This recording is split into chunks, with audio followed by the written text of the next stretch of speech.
Commentary थोड़ी गड़बड़ा गई। जो दरें बढ़ने का सिलसिला है, एडवांस करने की बात सुगबुगाहट है, पैसा जो लिक्विडिटी आ रही थी वो हाथ खींचने की बात है, तो थोड़ा मूड बिगड़ गया है।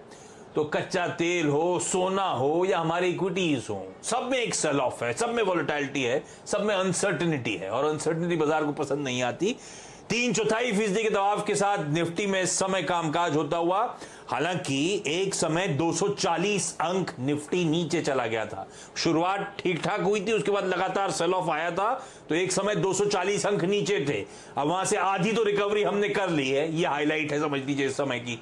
ऐसे ही निफ्टी बैंक, हालांकि निफ्टी बैंक वीक है, 1.25% से ज्यादा की कमजोरी, अंडर परफॉर्म कर रहा है। और वैसे आज सुबह ही मैं आप लोग को हाईलाइट कर रहा था कि निफ्टी बैंक की अंडर परफॉर्मेंस ज्यादा है, रह रहे कि अच्छी खासी बिकवाली निफ्टी बैंक में आ रही है। खैर, निफ्टी बैंक भी एक समय 700 पॉइंट नीचे था, अभी 450 पॉइंट नीचे है, तो लोअर से सुधरे हैं, लेकिन अंडर परफॉर्मेंस कंटिन्यू होती हुई। मेटल्स हो, कमोडिटीज हो, पावर स्टॉक्स हो, जो बड़े पावरफुल प्रदर्शन दिखा रहे थे, ये वो पॉकेट्स है बैंक्स के अलावा जो दबाव बना रही हैं। कोई पॉकेट मीनिंगफुल गेन्स में नहीं है। Sectoral pocket, FMCG, pharma flat है, इन ग्रीन होंगे लेकिन एकदम फ्लैट है, कोई मीनिंगफुल कंट्रीब्यूशन नहीं आ रहा है। और ब्रॉडर मार्केट्स का पेन आपको स्क्रीन पे समझ में आएगा जब मैं एडवांस डिक्लाइन दिखाऊंगा। डॉक्टर साहब लेकर आइए लकीर। 1:4 से ज्यादा बिगड़ा हुआ रेशियो है। 1:4 मतलब हो गया 80% से ज्यादा शेयर्स इस समय लाल निशान। जितने शेयर ट्रेड हो रहे हैं 80% प्लस इन रेड, कमजोरी के साथ, दबाव के साथ, तो थोड़ा सा मूड बिगड़ा है। अब ऐसे में भसीन सर और गाबा सर दोनों को स्क्रीन पे दिखाइए। भसीन सर के पास पहले जा रहा हूं। भसीन सर, वो थोड़ा सा मूड गड़बड़ा रहा है वीकेंड से पहले, घबराऊं नहीं ना? वीकेंड में टेस्ट मैच आराम से देखूं, अगले हफ्ते हालात सुधर जाएंगे ना?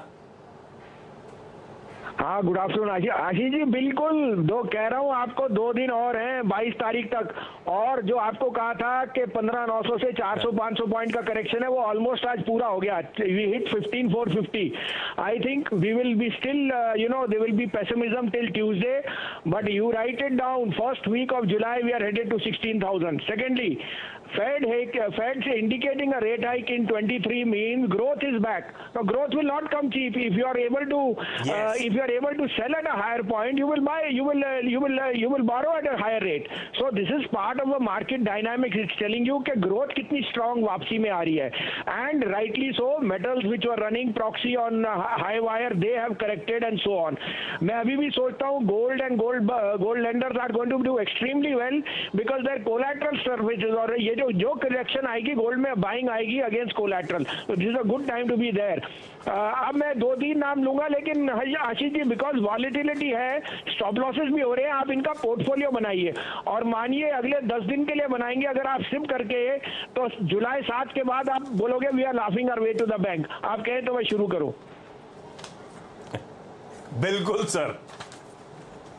तो सबसे पहले लीजिए सब बढ़िया पावर लेंडर, 8% डिविडेंड यील्ड और power is in the best pace. 23.24 में पीएफसी लीजिए, 21 का stop loss, this is headed to 130 to 132। फिर मेरा फेवरेट शेयर इस भाव पे HDFC, the largest mortgage lender which you can not go wrong. 2455-60 में लीजिए, स्टॉप लॉस ऑफ 2422, 2650 का टारगेट। 2 और नाम लेना चाहता हूँ, सब बोलते थे स्टेट बैंक 600 जाएगा, तो अब 400 रुपए जब आ गया तब लेने का मौका है। जब फियर है तभी स्टेट बैंक आपको 400 रुपए में मिलेगा।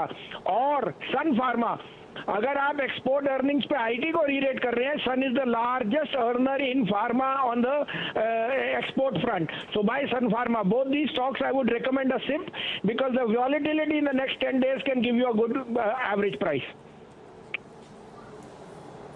बिल्कुल ठीक Bhasin sir, thank you so much. ज्यादा घबराने